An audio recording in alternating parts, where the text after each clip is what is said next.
Hello everyone, welcome back to another video. তো মই importance কম Assam ট্ৰিবিউনৰ editorial পাৰ্টটো কিমান ইম্পৰ্টেণ্ট হয় তো মই আগৰ ভিডিঅ'টো দেখাইছিলোঁ তো ষ্টেটিক জিকেটো বহুত ষ্ট্ৰং হৈ যায় এনেকুৱা ধৰণৰ আৰ্টিকেলবিলাক পঢ়িলে আৰু মই সেইকাৰণে আসাম ট্ৰিবিউনখন চবকে ফ'ল' কৰিবলৈ কওঁ তো ইয়াত আজি এটা মানে মই টপিক পঢ়ি আছিলোঁ এইটো আছিলে শংকৰদেৱা লেভ বিহাইণ্ড এ ৰিচ কালচাৰেল লিগেচি তো এইটো আৰ্টিকেল জাহিৰুল ইছলাম খানে লিখিছে তো ইয়াতে বহুত ষ্টেটিক কুৱেশ্যন তোমালোকে দেখিব পাবা যোনখিনি তোমালোকে এক্সামৰ খুবেই বেছি ইম্পৰ্টেণ্ট প্ৰথমটো হৈছে শংকৰদেৱা কেতিয়া বৰ্ণ হৈছিলে চ' বৰদোৱাত নগাঁৱত জন্ম হৈছিলে ছেপ্টেম্বৰ 26, 1449 বহুতে চনটো জানে 1449 কিন্তু ছেপ্টেম্বৰ 26 বুলি বহুতে নাজানে তো এইটো বহুত ইম্পৰ্টেণ্ট হয় আৰু লগতে শিৰোমণি বাৰভূঞা ফেমিলি তেখেত জন্ম হৈছিলে আৰু কায়াস্থা হিন্দু কাষ্টৰ তেখেত আছিলে ঠিক আছে কায়াস্থা ঠিক আছে আৰু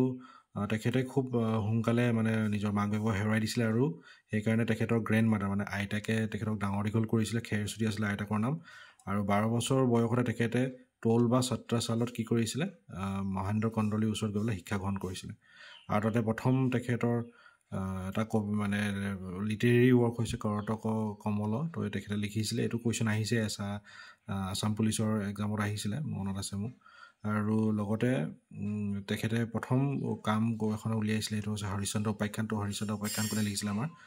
শংকৰদেৱাই লিখিছিলে এইটো ইম্পৰ্টেণ্ট হয় আৰু লগতে ভক্তি মুভমেণ্ট স্প্ৰেড কৰিছিলে পেন ইণ্ডিয়াত লগতে অসমত আৰু একশৰণ নাম ধৰ্মত তেখেতে নিঅ' বৈষ্ণৱিজম অসমত প্ৰপাগেট কৰিছিলে ঠিক আছে আৰু একশৰণ নাম ধৰ্মৰ ইংলিছৰ লিটাৰেৰী মিনিংটো হৈছে চেল্টাৰ ইন ওৱান ৰিলিজন ঠিক আছে তো এইটো ইম্পৰ্টেণ্ট নেক্সট তেখেতে কি কৰিছিলে আৰু মই ইয়াত দেখাই আছোঁ ইম্পৰ্টেণ্ট ঠিক আছে নাম কি হয় ইয়াত দিয়া আছে ঠিক আছে নাম কি হয় দেৱা মানে কি হয় গুৰু কি হয় ভকত কি হয় তো এই গোটেইখিনি ইয়াত দি থোৱা আছে লগতে ইয়াত নামঘৰ সত্ৰ এইবিলাক তেখেতে ক্ৰিয়েট কৰিছিলে আৰু ইয়াত কি কৈছিলে তেখেতে কীৰ্তন ঘোষা লিখিছিলে তো এইটো আহি থাকিছে কীৰ্তন ঘোষা কোনে লিখিছিলে তো শংকৰদেৱে লিখিছিলে আৰু নামঘোষা আৰু ৰত্নৱালী কোনে লিখিছিলে আমাৰ শ্ৰী মাধৱদেৱাই লিখিছিলে তো আৰু কণ্ট্ৰিবিউশ্যন কি আছিলে তেখেতৰ ইয়াত দিয়া আছে তেখেতে অংকীয়া নাট এইকেইখন বহুত ইম্পৰ্টেণ্ট হয় ভাওনা সত্ৰীয়া নৃত্য তো বৰগীত এইবিলাক তেখেতে উলিয়াইছিলে তো অংকীয়া নাটৰ ভিতৰত ইয়াৰ পৰা আহে যে অংকীয়া নাটবিলাক ব্ৰজাৱলী লেংগুৱেজত লিখা আছিলে এইটো আহে অংকীয়া নাট কি আছিলে খুব আহে চিহ্না যাত্ৰা পত্নীপ্ৰসাদ জন্ম যাত্ৰা কংস বধ পাৰিজাত হৰণ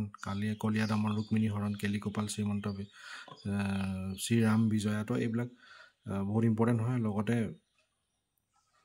আৰু গায়ন বায়নৰ কথা আছে ইয়াত আৰু তাৰপিছত আমাৰ হেৰিয়ৰ কথা আছে সত্ৰীয়া ডেন্স কোন ইয়েৰত ক্লাছিকেল ডেন্স হিচাপে স্বীকৃতি পাইছিলে তো এইবিলাক বস্তু ইয়াত আছে ঠিক আছে আৰু তেখেতৰ প্ৰথম বৰগীতটো কি আছে মন মেৰি ৰাম চৰণেহি লাগু তো এইটো প্ৰথম তেখেতৰ বৰগীত আছিলে আৰু বৰগীতটো কোনটো লেংগুৱেজ আছিলে ব্ৰজাৱলী লেংগুৱেজত আছিলে টোটেল 240টা বৰগীত লিখিছিলে বহুত ইম্পৰ্টেণ্ট হয় আৰু 157 মাধৱদেৱে লিখিছিলে খুব ইম্পৰ্টেণ্ট তো এইবিলাক এনেকুৱা ধৰণৰ ইম্পৰ্টেণ্ট কুৱেশ্যনবিলাক তোমালোকে পাবা ঠিক আছে আৰু শংকৰদেৱৰ ইয়াতে কি লিখিছিলে কীৰ্তন ঘোষা হৰিশ্চন্দ্ৰ উপাখ্যান ঠিক আছে অজামিল উপাখ্যান তো বালি চালনা এই বালি চালনাটো আহিছিলে বা APSC প্ৰিলিমছৰ পৰীক্ষাত তো এইটো মই তোমালোকক পেপাৰখনত আছে মই দেখাই দিম ঠিক আছে তো পেপাৰখন মই উলিয়াই লওঁ তো পেপাৰখন এবাৰ প্ৰিলিমছৰ ঠিক আছে এখন প্ৰিলিমছৰ পেপাৰ হয় তো প্ৰিলিমছৰ পেপাৰ তোমালোকে চাব পাৰিবা ইয়াত চোৱা which of the following is are not work of মাধৱদেৱা তো মাধৱদেৱাৰ কোনটো কাম নহয় তো নামঘোষা তেখেতে লিখিছিলে আমি গম পালোঁ তো তোমালোকে দেখিছে নামঘোষা তেখেতে লিখিছিলে হয়নে তো নামঘোষা তেখেতে লিখিছিলে ভক্তি ৰত্নাৱলী তেখেতে লিখিছিলে ভূমিলতা তেখেতে লিখিছিলে কিন্তু বালি চালনটো কোনে লিখিছিলে আমাৰ শংকৰদেৱে লিখিছে তো বালি চালনা ইয়াত পাই গ'লোঁ তো তেনেকৈ প্ৰিলিমছৰ কাৰণে আমাৰ এনেকুৱা ধৰণৰ আৰ্টিকেল পঢ়িলে হৈ যায় তো তাকে কৈ ইয়াতে ভিডিঅ'টো এণ্ড কৰিছোঁ ধন্যবাদ